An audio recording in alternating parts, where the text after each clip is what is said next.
In today's video, I'm going to teach you how to activate due dates in Wrike.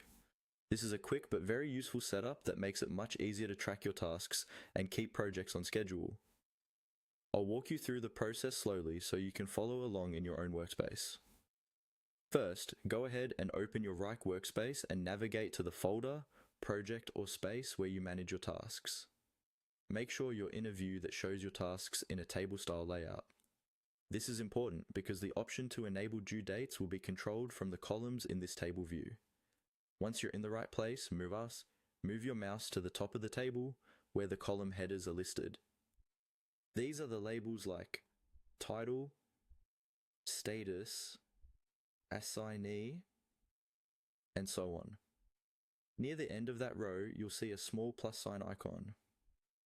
This plus sign is used to manage which columns are visible for that particular view. Click on the plus sign.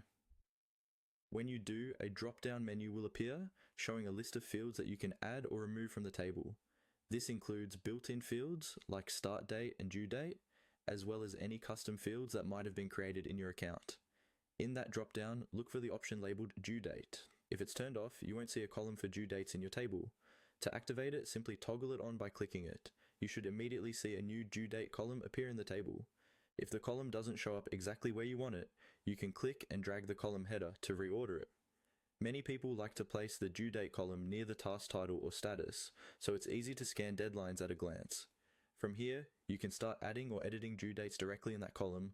Just click into the cell next to a task, choose the date from the calendar, and Wrike will save it automatically.